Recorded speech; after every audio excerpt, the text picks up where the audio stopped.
Vamos a ver cómo nos va hoy. ¿Qué les parece el perrito?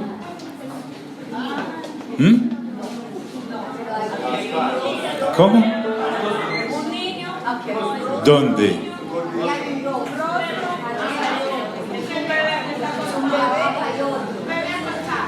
Un bebé acostado. No, yo no veo, seguro. Don Francisco, venga, muéstrenos por favor. Usted que ve más que nosotros. ¿Qué ves? A ver. Pero despacio, despacio, despacio. Esa es la mamá, muy bien. El niño. Y el papá. Ya lo vimos todos. Un perrito, ¿sí o no? ¿Y el perrito? La familia con un perrito, ¿o no? Estamos trayendo esto a colación porque recuerden que no toda la gente ve lo que nosotros vemos. O sea, usted se extraña muchas veces de por qué un familiar suyo puede ser su mamá, la que lo parió, o un hijo, el que usted parió, o su marido, o su mujer. Si no ha nacido de nuevo, no puede ¿qué? ¿Ver qué? ¿Aló? ¿Ver qué? El reino de Dios. Y además, no puede entrar en él. Entonces, si usted y yo insistimos en que ellos sean como nosotros que ya hemos nacido de nuevo, estamos perdiendo el tiempo de una manera trapera y miserable. Usted y yo lo que tenemos es que pedirle a Dios que les regale el Espíritu Santo para que ellos también entiendan y vean. De resto va a ser como empujar una locomotora, pero usted solo en la parte de adelante y la locomotora a toda.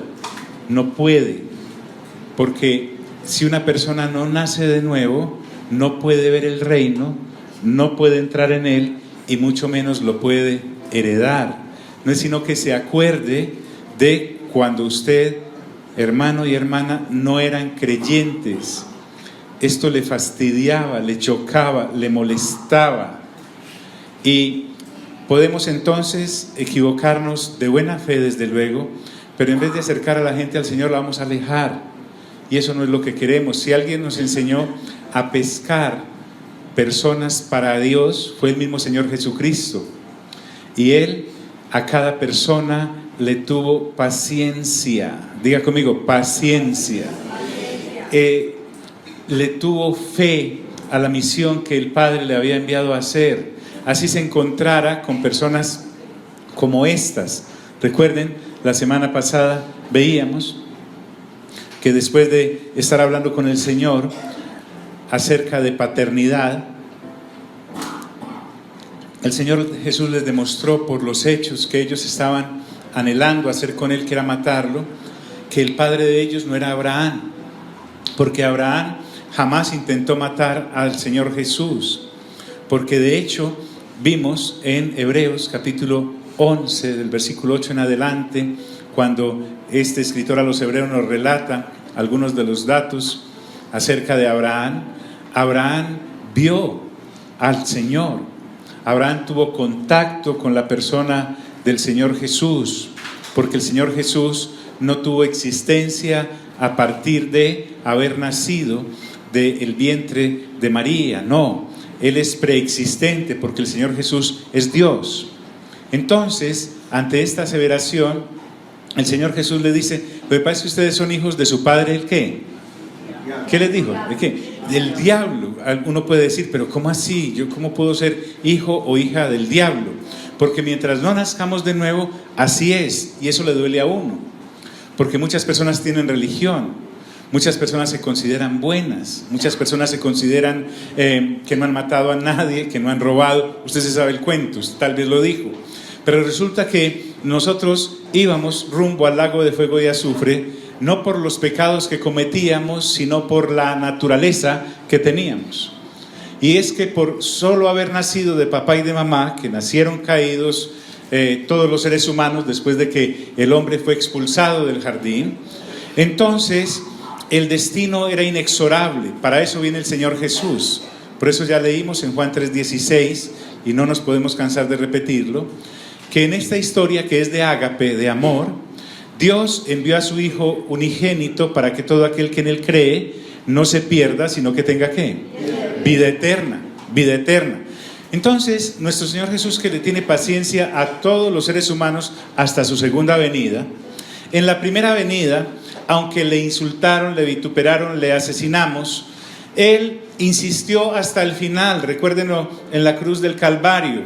Mientras estaba crucificado, había dos personas, una a su izquierda y otra a su derecha. Y uno de ellos le insultaba, mas el otro le dijo: por favor, concédeme estar contigo en tu reino. Y el Señor le dijo: hoy mismo estarás conmigo, ¿dónde? En el paraíso. Ahí, en esa incomodidad de la cruz, Él seguía dispensando la misión para la cual fue enviado. Entonces yo le suplico, mi amigo y mi amiga, que usted y yo tenemos que armarnos de paciencia, pero no de la nuestra, porque la nuestra se agota, sino la que nos da el Espíritu Santo, para tenerle paciencia a los que hay a nuestro alrededor, que tarde o temprano, si el Espíritu Santo lo quiere, llegarán a los pies del Señor, así como usted y yo llegamos. ¿Me estoy haciendo entender en eso? Entonces aquí podemos entender esta gente grosera, porque más para dónde. El Señor Jesús, ¿por qué les insiste en vez de fumigarlos y volverlos ranas, por lo menos?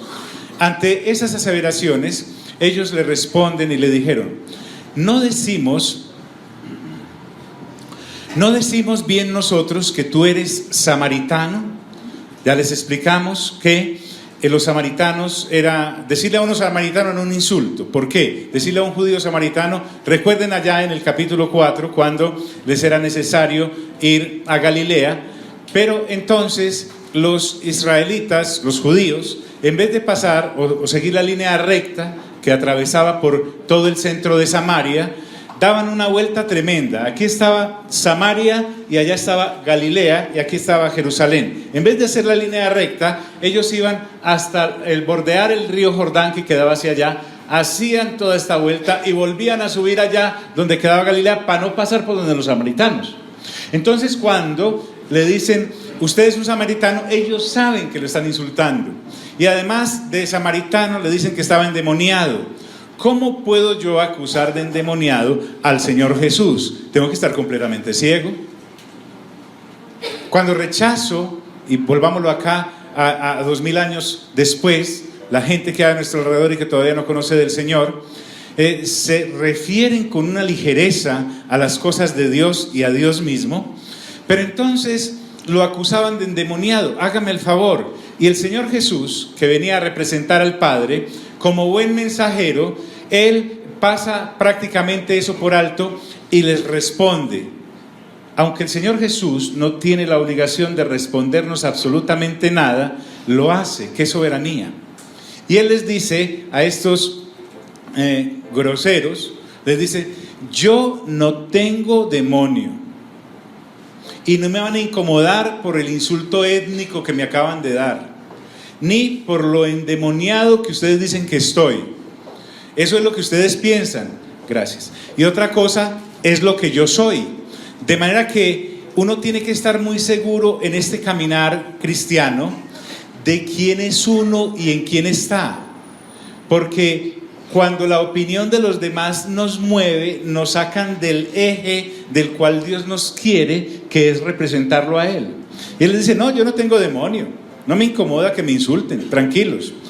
Pero les aseguro que en vez de hacer lo que ustedes están diciendo que hago, estoy haciendo algo que ustedes no están haciendo al confesarse hijos de Dios. Un verdadero hijo de Dios no hace lo que ustedes hacen. Ustedes deshonran al Padre, no me están deshonrando a mí. Yo soy un mensajero de mi Padre. Así que cuando me están insultando a mí, ¿lo están insultando a quién? A Él, a Él. En los otros evangelios usted encontrará una situación en la cual el Señor Jesús también es insultado por estas personas. y le dicen: mire, lo que pasa es que usted echa a los demonios por Belcebú. Y Belcebú, o Baal-Zebú, era el príncipe de los demonios. Pero realmente usted y yo sabemos que el Señor Jesús expulsaba a los demonios, ¿por quién? ¿Por el poder de quién? Del Espíritu Santo. Entonces ahí Él sí hizo un alto en el camino, léase los evangelios atentamente, y les dijo: tengan cuidado, porque todo pecado les será perdonado. Todito, cualquier pecado les será perdonado. Pero el único pecado que no les será perdonado al ser humano es la blasfemia contra el Espíritu Santo. ¿Por qué? Cosas de Dios. Entonces, usted y yo tenemos que tener mucho cuidado a quién representamos, pero también debemos saber que cuando te ofenden a ti por ser creyente, no te están ofendiendo a ti. ¿Tú quién eres? Pero por amor a Dios, ¿quién es uno? Si usted lee atentamente en Hechos de los Apóstoles, en el capítulo 13, Pablo está dando una disertación a unos proyectos de creyentes y les está narrando acerca del Señor Jesús, y les habla de Juan el Bautista y les dice que Juan el Bautista le dijo a la gente: detrás de mí viene otro al cual no soy digno de desatarle inclinado la correa de sus sandalias. Ni siquiera soy digno de abrocharle los cordones a sus sandalias, su correíta. Y en otra versión dice: porque es que comparado con él yo no soy nada. Lo que quiero decirte es que a uno lo puede ofender alguien cuando logra hacerle creer a uno que uno es algo. Mira al de lado, por favor, dígale: ay, ay, ay. ¿Sí me hago entender?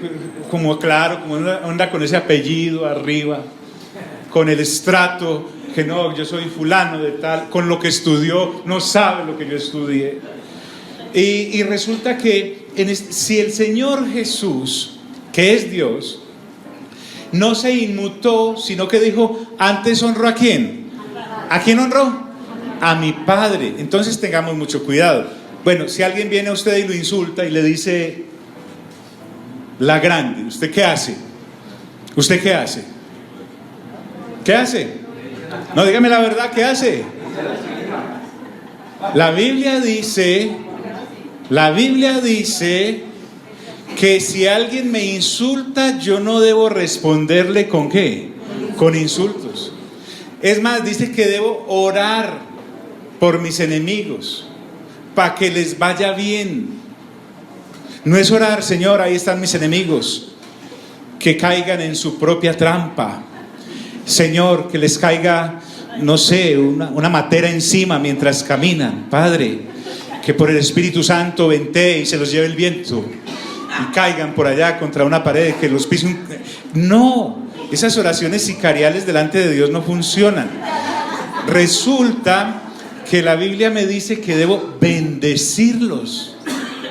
Y ahí es donde usted y yo debemos evaluar si realmente nosotros estamos, escuche bien, renovando el entendimiento. Y al renovar el entendimiento cambiamos nuestra manera de pensar y nuestra manera de ¿qué? De hablar. Pero ¿de dónde puedo sacar yo fortaleza para hacer eso? De las Sagradas Escrituras.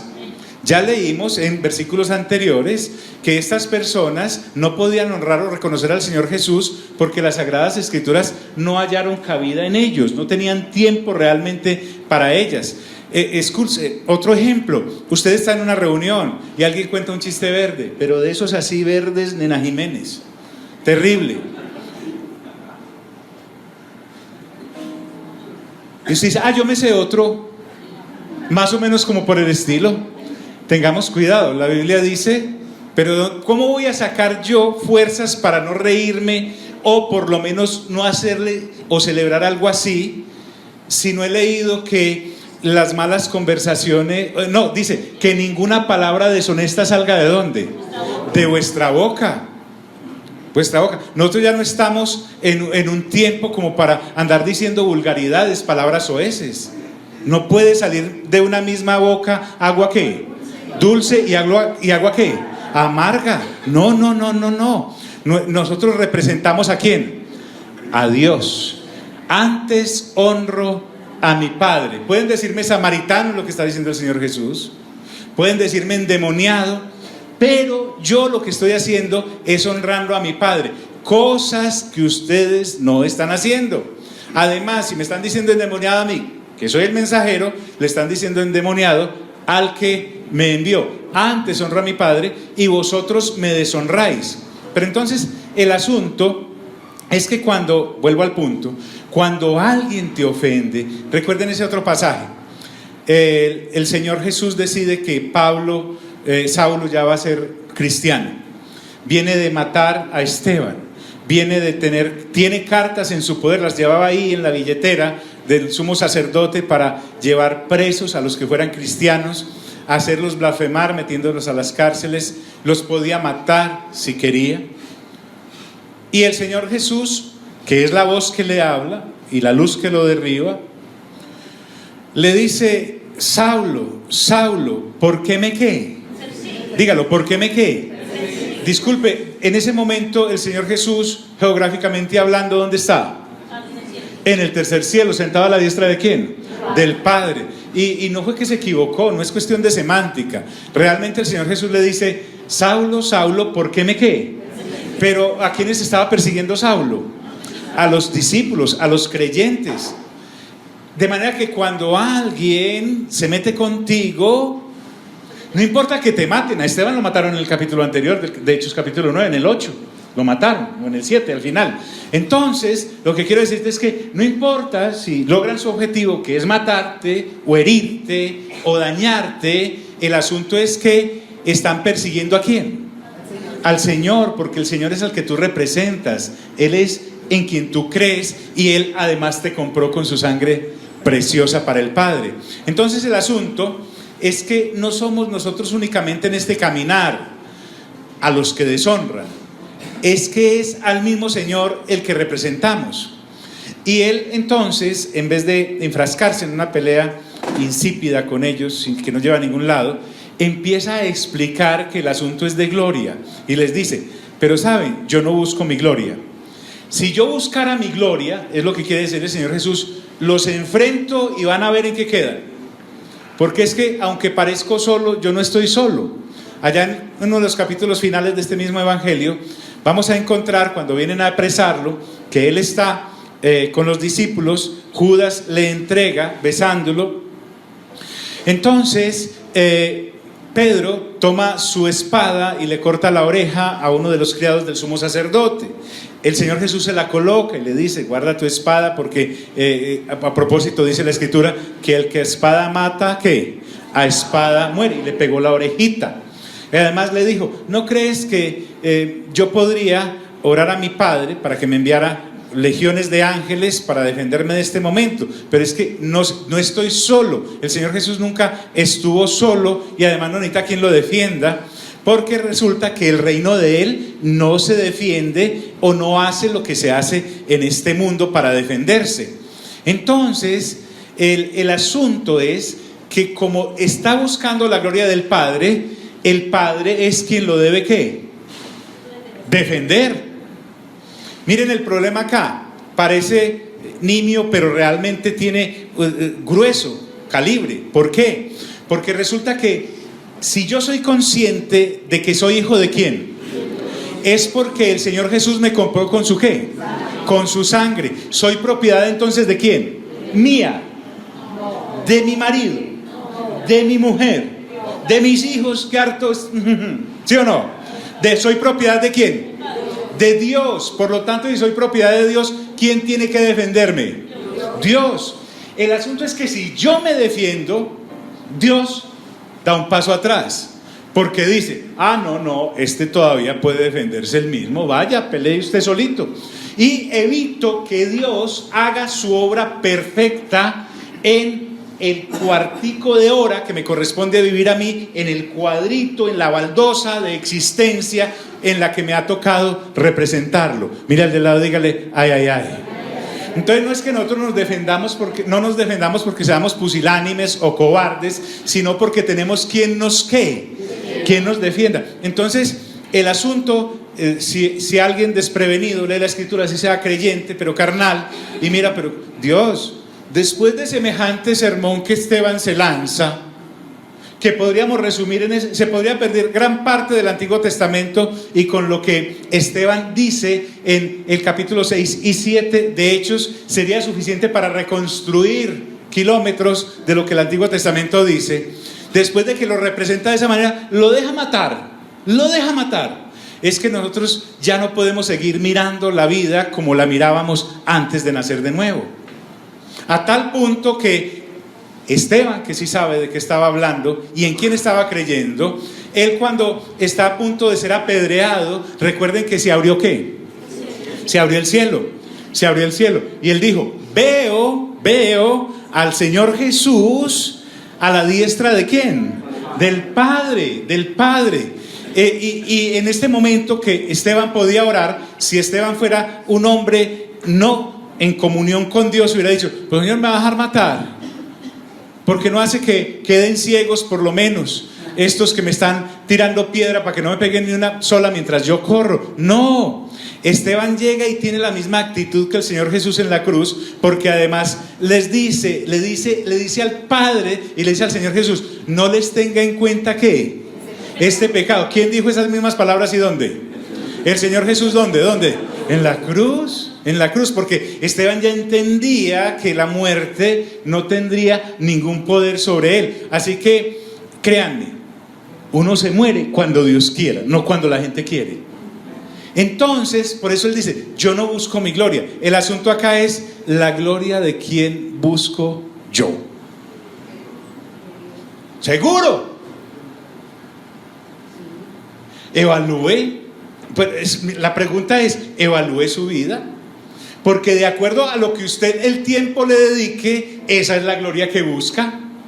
Y es más, aquí la cosa no sería a qué cosa le dedico el tiempo, sino a quién le dedico el tiempo.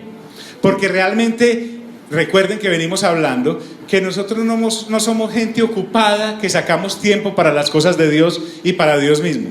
No, nosotros ya somos gente hija de Dios que saca tiempo para esas otras cosas. Si me queda, mira al de lado, dígale: ay. Entonces, a lo que usted dedique su tiempo, ese es su Dios. ¿Aló? ¿Están aquí mis amigos? ¿A qué venimos acá? ¿Qué venimos? A renovar la mente. Entonces el Señor Jesús dice: pero yo no busco mi gloria. Es más, ni me importa buscar mi gloria, porque yo vine a glorificarlo a Él. Y ahí sí dice: hay quien la busca y juzga. El Padre Celestial sí busca la gloria porque es de Él, y además tiene todo el poder para juzgar. Ejemplo, Hechos capítulo 12, lo hemos citado varias veces, pero es que queda de papayita. Está en Hechos capítulo 12, Herodes acaba de matar a Jacobo, el hermano de Juan, para darle gusto a los judíos. Encierra a Pedro para asesinarlo a él también, pero después de la fiesta judía, porque estos religiosos matan gente, pero son muy piadosos, entonces no podían matarlo ese día. Y estando en esa condición de preso, un ángel viene y libera a Pedro, que a propósito lo estaban custodiando como de máxima. ¿Por qué? Porque había 16 soldados romanos cuidándolo. 3 guardias, 4 por 3, 12, 4 por 4, 16. Había 4 guardias en cada una de las cinturones de seguridad antes de llegar a él. Y viene un ángel y lo libera. Los guardianes no se dan cuenta. Y cuando Herodes al otro día va a preguntar por Pedro para matarlo, resulta que los guardias dicen, los de la primera guardia dicen: anda a sacarlo, ¿cierto? Y empiezan a pasar cada una de las guardias y llegan allá, y Pedro por ningún lado. Y explíquele pues a Herodes que no está el preso. ¿Y dónde está? Pregunta Herodes, el preso. Y no saben decir porque lo había liberado ¿un qué? Un ángel. Entonces, ¿por qué ese ángel no liberó a Jacobo, que versículos anteriores lo mata Herodes? Porque es la voluntad ¿de quién? De Dios. Sin embargo, dice que Herodes, furioso, manda a matar a los 16 soldados que lo estaban custodiando. Y resulta que después una gente de Tiro, que era una población, y de Sidón, que era otra, que eran surtidos por Herodes como gobernante de todos sus víveres y de todos sus asuntos, estaban peleados con Herodes. Y Herodes les dio una audiencia, y cuando él habló, vestido elegantemente, dice la escritura, dio un discurso que realmente el tipo la sacó del estadio. Y estos de Tiro y de Sidón empezaron a decirle: no, es que usted es Dios, nadie habla así, esa es voz de Dios y no de hombre. Y resulta que Herodes, así no fuera creyente, se tragó toda la gloria y dijo: sí, básicamente. Y dice que un ángel de Dios viene y es herido por ese ángel, y Herodes muere comido de gusanos. Mató a uno, a Jacobo, y se murieron 17 juntamente con Herodes. 17 por un creyente. Mira al de lado, dígale: ay. No es que valemos. Pero el asunto es que valemos para Dios y somos colocados en el lugar que Dios quiere y nos vamos en el lugar que Dios decide. Pero Dios dice, el Señor Jesús: hay quien la busca y juzga, porque toda la gloria es de ¿quién? De Dios. Mire, mi hermana y mi hermana, no se le vaya a ocurrir jamás decir, y ahora después de esto sí que menos, que alguna cosa es porque usted la hizo. ¿Sabe? Cuando usted y yo empezamos a decir: hombre, como que tan inteligente que soy, esto no se le pudo haber ocurrido a nadie más, este negocio no lo pudo haber hecho nadie más, no, es que mírame, ¿cierto? Cuando usted ya empieza a quedarse con algo empieza uno como Gedeón. Gedeón empezó muy consagradito, Gedeón empezó toda la gloria para Dios, y después empezó a sacar una estrofa que decía ya: por Gedeón y por Jehová. Ya se metió ahí como al ladito. Entonces muchas veces nosotros empezamos muy consagrados a Dios, claro, bien puliditos con el Señor, y pasa el tiempo y nos vamos quedando con algo de no, sí, es que nadie ora como yo, nadie aconseja como yo, nadie hace las cosas como yo, nadie es como yo, nadie lee la Biblia como yo. Y Dios empieza a decir: Dios huele mal, porque esa loción de la gloria solo me la puedo aplicar yo. Mira, ya dígale: tenga cuidado, hermano. Vea, del gatitico con eso, ese frasquito no se lo toque al Señor, ni el Señor Jesús lo tocó cuando vino a representar al Padre. Entonces dice el Señor Jesús: de cierto os digo. Eso significa ojo. Y aquí viene otra vez, diga conmigo, ahí va a empezar otra vez el pastor. Diga, otra vez. La palabra. Hermano, hermana, es que no hay de otra. Créame, si yo pudiera aplicarle esto con inyecciones, yo sé poner inyecciones. Si yo pudiera colocar en la jeringa, sacar de la ampolleta el libro de Hechos, 28 capítulos con todos sus versículos, y decirle: venga para acá, se la aplico pues, ya que usted no tiene tiempo, ¿sí? Ya que usted no puede, le es muy complicado leer la escritura, escucharla, escuchar los mensajes grabados, usted vive muy ocupado, venga, se la aplico. Yo se la aplicaba, le garantizo. Pero dice el Señor Jesús que el que guarda ¿qué? Que el que guarda ¿qué? Pero yo, ¿cómo voy a guardar la palabra del Señor si no la conozco? ¿Cómo puedo guardar algo que no conozco? Y aquel tiempo en que uno tenía con un servicio de vez en cuando y a las carreras cada 2 meses, no, eso ya pasó. Ese tiempo de ignorancia ya pasó. Diga conmigo: ya pasó. O sea, si usted todavía cree que usted se va a salvar porque tiene una hermana en Cristo que ora mucho por usted, no es así. Lamento decirle que así no es. O porque tiene un hijo, una hija muy consagrada al Señor. No, señora, así no es. En el tribunal de Cristo uno se parará solito, sin títulos. Usted quiere ver que no vale eso para nada. En Apocalipsis capítulo 9, en los versículos finales, la gente poderosa, la gente humilde, la gente letrada y la gente neófita suplica que los montes caigan sobre ellos para que los oculten de la ira del Cordero que está sentado en el trono. No valen títulos ni posición social. Y usted no puede decir: y alego mi ignorancia. No. Hay un dicho que dice: el que inocentemente peca, inocentemente ¿qué? Se condena. Hay un principio en derecho que dice: la ignorancia de la ley no sirve de excusa. Entonces, el que guarda mi palabra, mire lo importante de guardar la palabra del Señor, porque es la única que nos lleva a la vida eterna. El que guarda mi palabra, lo que va a decir el Señor Jesús es: no morirá en pecado, porque es que Él viene a revelarnos la voluntad del Padre, y la voluntad del Padre, Juan 3:16, es que todo aquel que en Jesús crea, no que se pierda. Paremos ahí. Cuando el Señor Jesús dice no se pierda, no es que usted estaba buscando una dirección y no la encontró. Sí, estaba y no, el taxista lo metió por donde no era. No está hablando de eso. Está hablando de no se vaya al lago de fuego y azufre, porque se mueren viejitos y se mueren jovencitos. Dice, el que guarda mi palabra, lo que está diciendo es, ustedes que se creen hijos de Abraham, ¿por qué no hacen lo que Abraham hizo? Porque yo soy un Dios de vivos, no soy un Dios de ¿qué? De muertos. Entonces, el que guarda mi palabra, ¿qué es aquí guardar? Guardar es poner la mira en ello. Haga de cuenta que usted es un francotirador.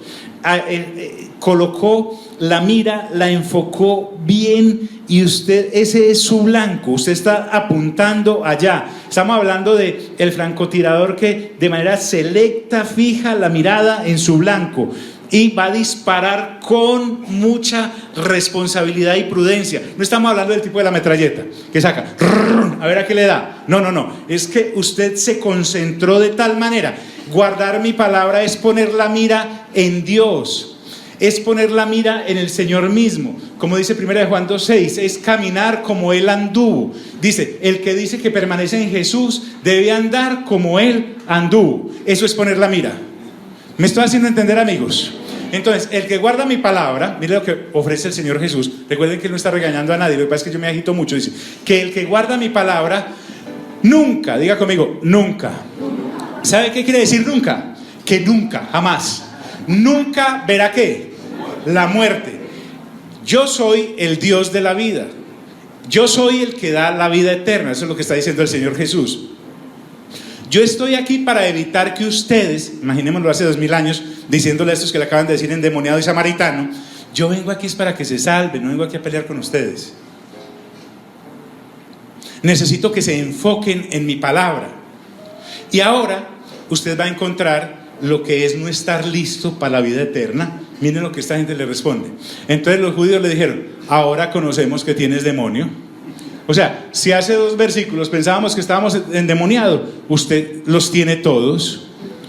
Estos son capaces de decir que tenía legión. ¿Recuerdan cuando el Señor Jesús liberó al gadareno? El tipo tenía tantos demonios que la compañía de demonios que tenía dentro llamaba legión.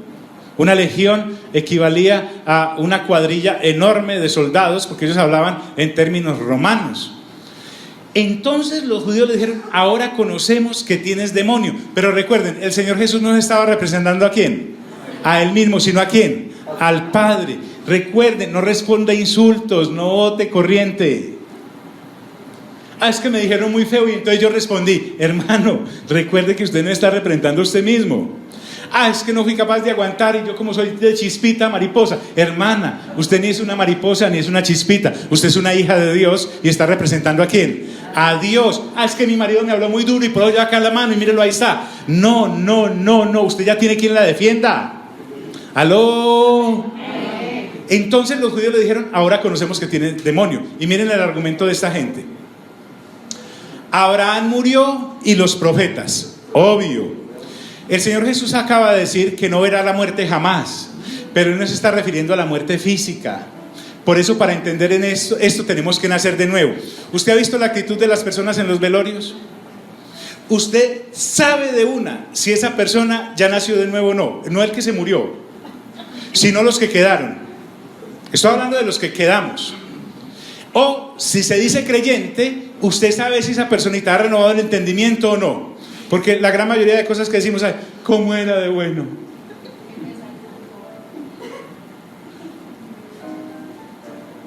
¿Qué falta la que nos va a hacer? Ya está descansando en paz. Y usted más o menos que conoce la vida de esa persona y ya conoce este caminar, usted dice,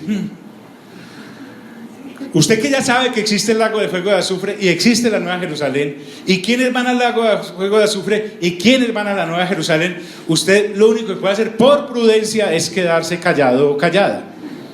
Pero sí va a notar si el que está ahí ya nació de nuevo, los que quedaron, aquel que se mete ábranlo y se mete allá. No me estoy burlando, es que esa es la escena. y punto.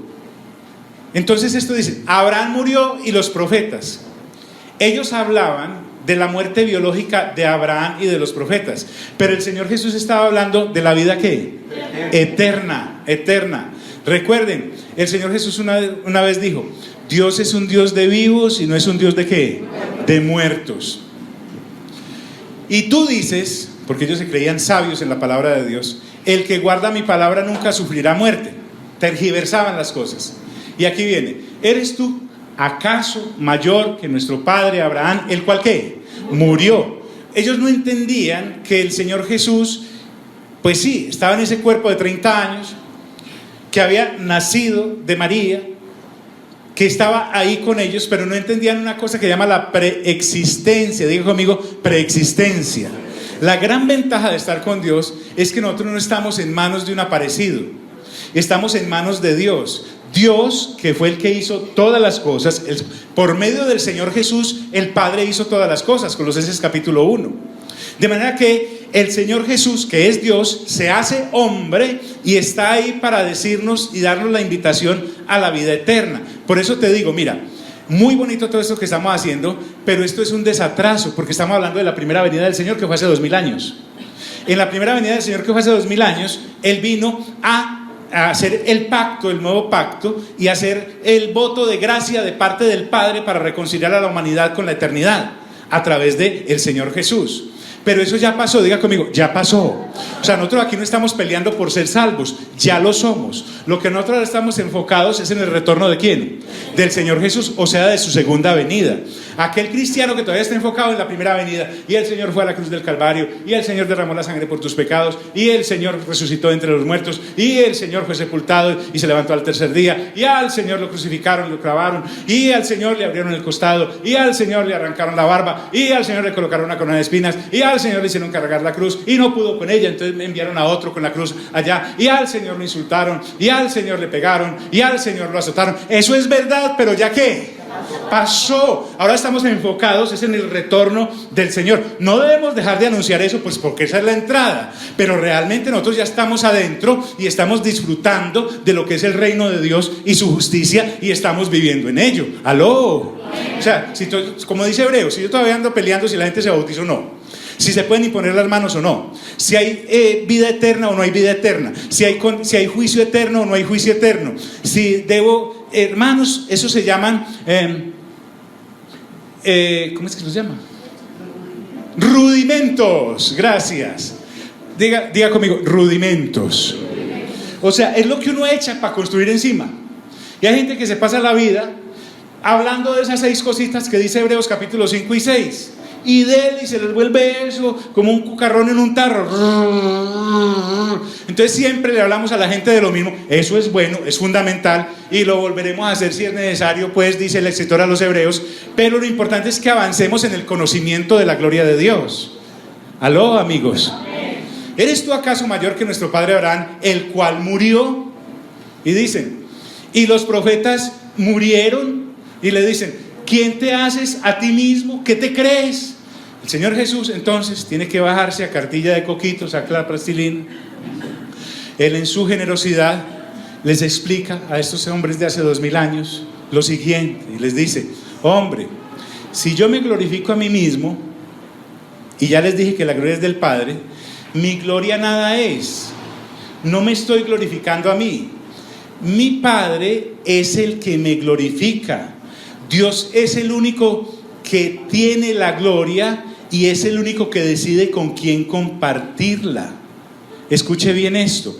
El Señor Jesús dijo, hay de aquellos que me nieguen delante de los hombres, porque en aquel día yo lo negaré a él o a ella delante de mi Padre y de sus santos ángeles. O sea, lo que yo debo hacer diariamente es para la gloria del Padre, porque es lo único que a mí me va a servir en la eternidad. A mí no me va a servir todo lo que la gente me aplauda, no sirve. Yo no voy a llegar allá a Dios a decirle cuántas cosas los seres humanos dijeron que yo hice.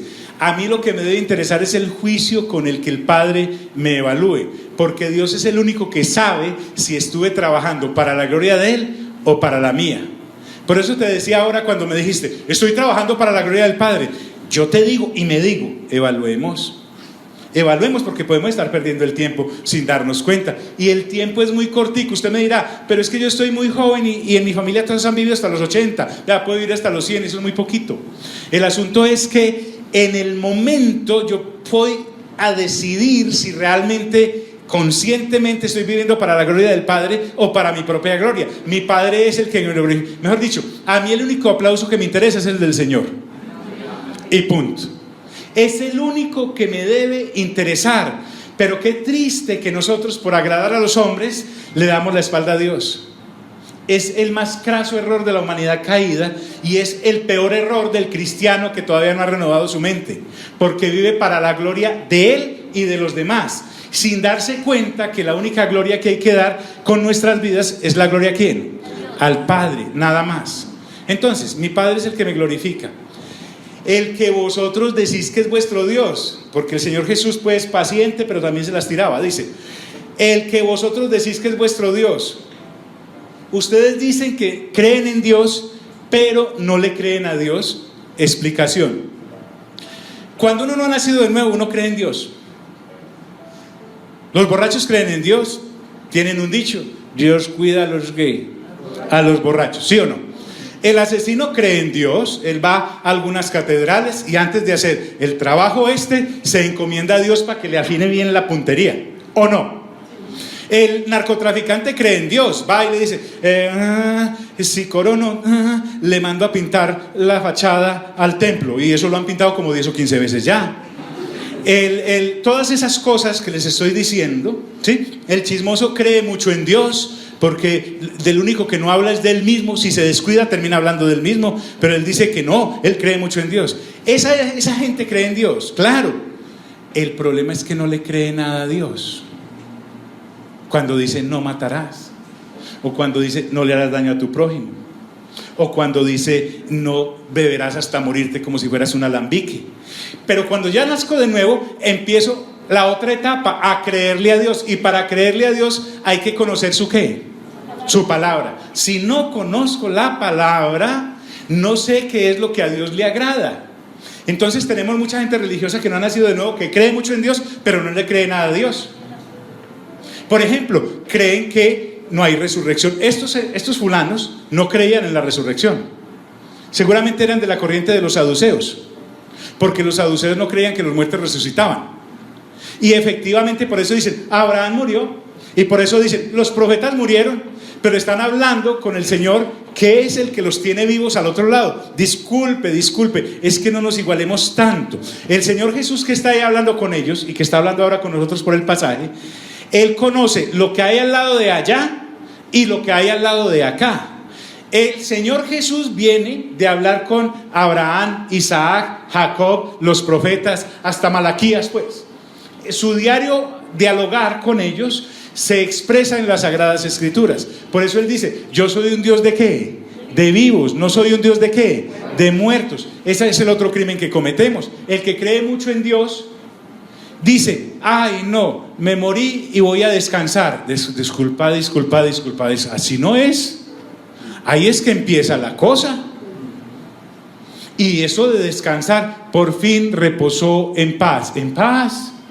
Tenemos que mirar primero y evaluar. Entonces Dios nos está sacando de esa ignorancia, pero tiene que ser con las Sagradas Escrituras. No hay otra manera. Por eso les digo yo, si hubiese una inyección, es más, le garantizo que hay gente que si se pudiera colocar en una inyección todo el Nuevo Testamento diría, ay no, porque yo le tengo mucho miedo a las ¿qué?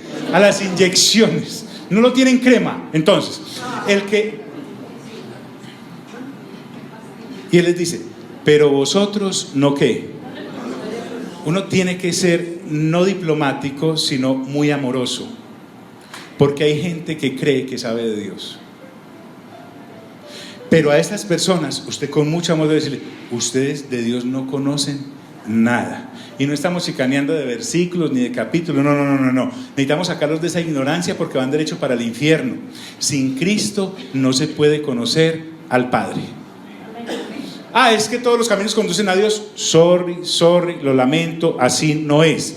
El único camino que conduce al Padre, ¿quién es? El Señor Jesucristo. Y el Señor Jesucristo dice, y tendrán vida eterna si guardan mi ¿qué?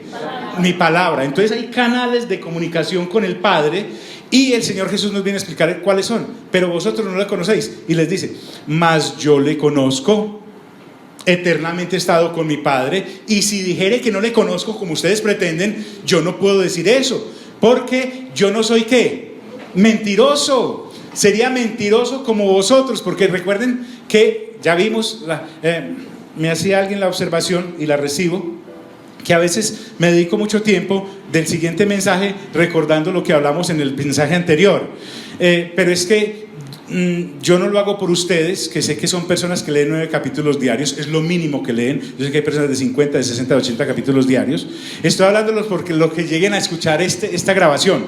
Entonces, lo hago para recordarles dónde veníamos. Y el asunto es que en la charla anterior vimos que el Señor Jesús llamó al diablo padre ¿de qué? De la mentira. Y el Señor Jesús no tiene nada que ver con el diablo, porque es un ángel caído, un querubín que cayó. Y él sí es ¿qué?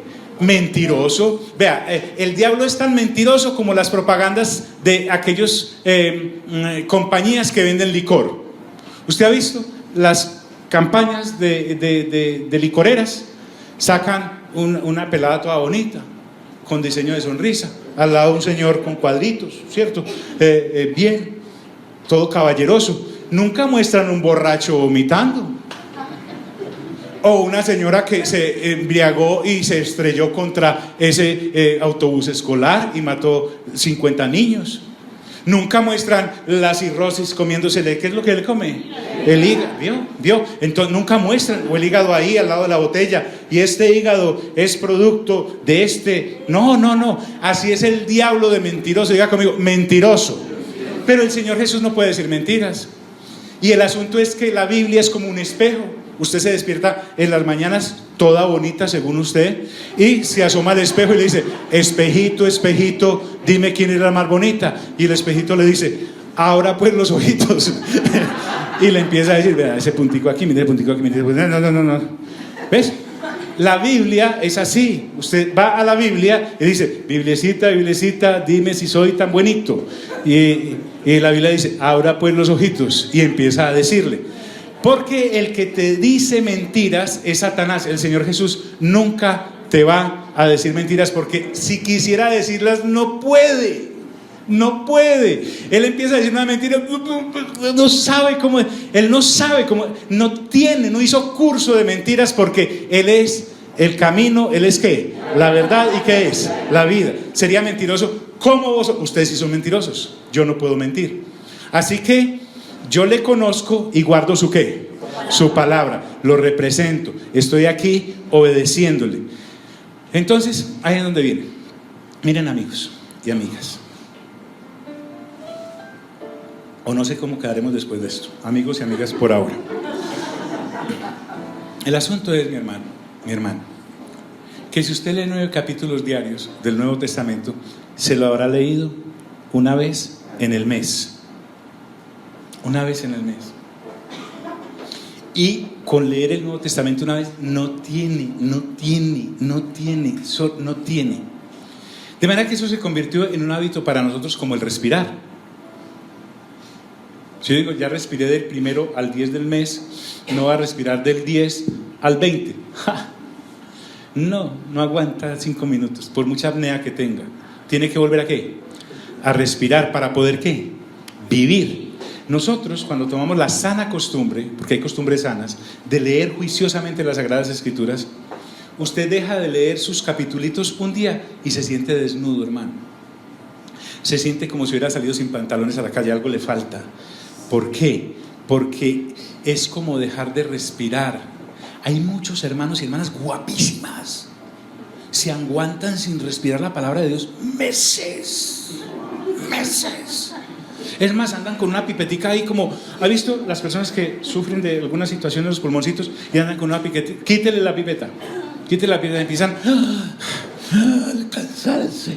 Sí, esos hermanos de pipeta, los hermanos de pipeta son más jóvenes, así uno se la encuentra y dice: yo me leo un proverbio diario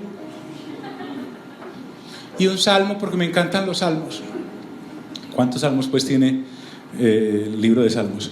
No sé, como 30 y 40 y no sé, me sé el cortico. ¿Cuál? Pues ese 119, el cortico. ¿Cuántos versículos tiene? ¿Sí me está haciendo entender? No, yo estoy enamoradísima del evangelio del buen samaritano. Sí. En ese donde se narra que una mujer Jezabel, un eunuco, la tiró por el balcón y se desnucó ella, ¿cierto? Y vinieron unos perros y se la comieron y no quedó bien, entonces la volvieron a subir y la volvieron a tirar 40 veces. Sí, espectacular. Ah, qué buena hermana, bien. ¿Son hermanos de qué? ¿De qué? De pipeta, no más de pipeta. No, yo tengo un devocional, yo hago un devocional, ¿sí? Ahí dice que cómo leer la Biblia en 482 años, y ahí voy bien, lento pero seguro, ando en una velocidad impresionante, allá voy, sí.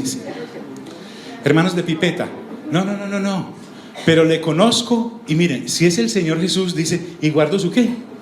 Su palabra. No crean que cuando el Señor Jesús se encontró con Satanás en Lucas capítulo 4 y Mateo capítulo 4 dijo, ay Dios, abrite YouVersion, Gabriel, abrite YouVersion, busca la concordancia, a ver que le respondo al diablo. No, el diablo viene y le dice, si eres el Hijo de Dios, tírate, porque el Salmo 91 dice, a sus ángeles mandarás y tu pie tropiece para que no caigas al piso. Y el Señor Jesús, dudando, dijo, ¿verdad? No, me tiro. No, ¿qué dijo? ¿No qué? No tentarás ¿a quién? Al Señor tu Dios. ¿Sí? El diablo creía que el Señor estaba aguantando hambre y le dice, dile a estas piedras que se conviertan en ¿qué? En paz, porque el diablo no le apareció en el primer día, ni en el segundo, ni en el 10º, ni en el 35. 40 días llevaba el Señor. Y el Señor Jesús le dice, no solo de ¿qué? De pan vivirá el hombre. Bueno, pero aquí te doy todos estos reinos si postrado me adorares. Y el Señor Jesús los mira y todos muy lindos, hermosos, sí, inclusive vio hacia el futuro cómo iba a estar eso hoy, con túneles y todas esas cosas, ¿cierto? Y le dijo, no, porque solo ante Dios me postraré y solo a Él ¿qué? Lo adoraré. No solamente de pan vivirá ¿qué? El hombre. Entonces usted me dice, no es que yo no lo leo porque trabajo mucho. Vaya con ese manto al culto y verá cómo le va. Pero le conozco y guardo ¿qué? Mi pregunta, ¿cómo voy a guardar lo que no ¿qué? Lo que no conozco. Entonces se las tira de una. Dice, Abraham vuestro padre se gozó de que había de ver mi día. Es decir, él me honró con creer. ¿Qué es pues la fe? La certeza de ¿qué? De lo que se espera. ¿La convicción de qué? De lo que no se ve. Es que usted cree que apenas a este lado de la vida humana se conoce de la resurrección y la crucifixión. No, señor. Cuando la crucifixión se dio hace 2000 años, los del otro lado también estaban pendientes de eso. Otra cosa es que nosotros no sepamos cómo, porque es que a nosotros nos tienen que contar todo. Así como cuando el Señor nació. ¿Recuerda cuando el Señor nació? Todo el andamiaje celestial estaba pendiente de ese nacimiento, a tal punto, recuerden que la otra vez les dije que era jocoso, pero yo me lo imagino así. Los ángeles que están en esta parte del mundo invisible, digámoslo así, que no los vemos por ahí, están todos apeñuscados porque es que el Dios Todopoderoso se va a encarnar, va a nacer, y están todos así en una vereda y ¡pum! Se salieron. Y entonces ¿qué dijeron? Cantemos. ¿Qué es lo que dice? No, Tutaina en diciembre. Les van a Osana, ¿cierto? No, es que nos creemos el ombligo de qué. ¿El ombligo de qué? Dice, Abraham vuestro padre se gozó de que había de ver mi vida. Él me honró con creer. Y el Señor Jesús es más atrevido y le dice, y lo vio, ¿y qué?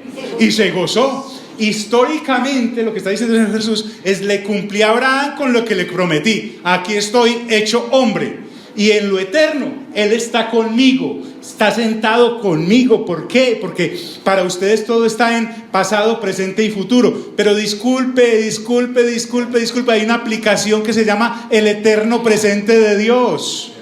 ¿Sabe? Esa app usted no la tiene todavía. El eterno presente de Dios es que para Dios todo está ahí. Todo está usted, recién nacido, cuando empezó a crecer, gordito, feíto, y ¡pum! Y eterno. Ahí lo tiene todo. Diga conmigo, todo lo ve el Padre. Eso es lo que Dios quiere que empecemos a mirar. Y lo vio y se gozó. Históricamente le prometí y le cumplí. En lo eterno Él está conmigo. Entonces miren esto. Entonces le dijeron los judíos: aún no tienes 50 años y has visto a quién. ¿Te das cuenta? Biológicos, planos, pasado, presente y futuro, nacimiento, vida y muerte. ¿Cómo se han de haber visto? Si no tienes ni 50 años, lógico, el Señor tenía 30 y pico. Abraham había muerto hacía cientos. Y ellos hacen, es que, miren, una cosa es que el ser humano crea que es razonable, pero es que Dios no escapa a la razón. Por eso tenemos que tener la mente ¿de quién? De Cristo, para poder entender. Y el Señor Jesús pacientemente les dice: hombre, les digo, de cierto, otra vez, de cierto os digo. Es decir, ojo. Les dice: antes que Abraham fuese, ¿yo qué? Yo soy, preexisto. Abraham tuvo principio, yo no he tenido principio. Es más, el Señor Jesús con estas palabras les estaba diciendo, pues prácticamente se les mete por la córnea para abrirle los ojos, porque ellos sabían del gran yo soy cuando se le presentó a Moisés en el libro de Éxodo. Ellos sabían que cuando Moisés les dijo: Señor, ¿por qué le hablaba así, cierto? Y cuando Faraón me diga que quién me envió, yo ¿qué le digo? Entonces el Señor dijo: le tengo que decir un nombre bien fácil a este para que no, mientras gaguea lo mata. Dígale que yo soy. Y él dijo: yo soy. Yo, así, ya, punto. Con eso tendría para haber dicho esta gente: Él es, y postrarse. No. Pero miren, tomaron entonces piedras, ¿para qué? Para arrojarse. Feo, grotesco, ridículo esta gente. Totalmente. Y creo que si no hubiera sido por misericordia de Dios, si no tuviéramos estado ahí, piedra le hubiéramos metido al Señor. Y dice la Escritura, miren qué elegancia la del Señor: pero Jesús se escondió y salió del templo. No era que se escondió por miedo. No. Porque no había llegado su ¿qué? Su hora. El Señor Jesús dice: yo me muero cuando me toque, para agradar al Padre, no para darle gusto a ustedes. Es que el Señor Jesús no fue a la cruz del Calvario para darle gusto a los judíos y a Pilatos y a Herodes. No. El Señor Jesús fue a la cruz para darle gusto ¿a quién? Al Padre. Y era esa hora y ese día, no cuando ellos quisieran. Pero Jesús se escondió y salió ¿de dónde? Del templo. Imagínate uno tener que haber volado de su propia casa porque se le dañaron de ella. Y dice la Escritura: y atravesando en medio de ellos, porque no era su qué, se fue. Póngase en pie, por favor.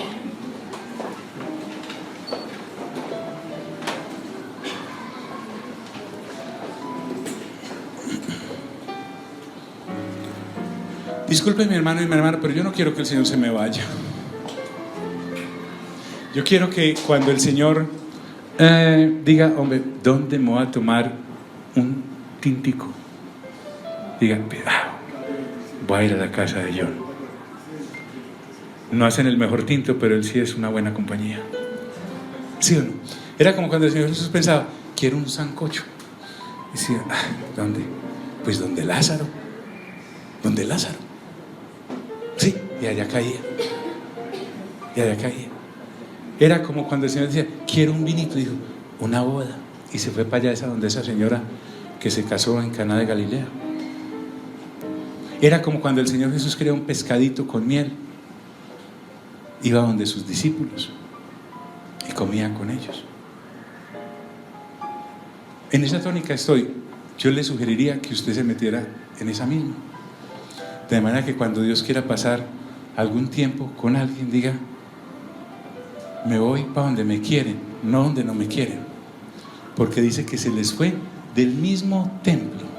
Ellos tenían las llaves y los candados de ese templo y se les fue, porque allí en su propia casa lo querían matar, para darse gusto ellos. Yo creo que nosotros podemos evaluar si el Señor Jesús en nuestra vida, porque dice que somos su templo, Él quiere estar o salir de ahí corriendo. Y no es una reflexión de culpa, porque no se trata de eso. Si te hago sentir culpable, te durará un momentico, sino, hombre, voy a dedicarme realmente en serio a esta situación, porque es que se trata de la vida eterna con el Eterno. Di conmigo: Señor, gracias por tu palabra, que es viva y eficaz y más cortante que espada de doble filo. Quiero ser alguien con quien tú quieras pasar tu tiempo. Amén. Dios nos bendiga a todos.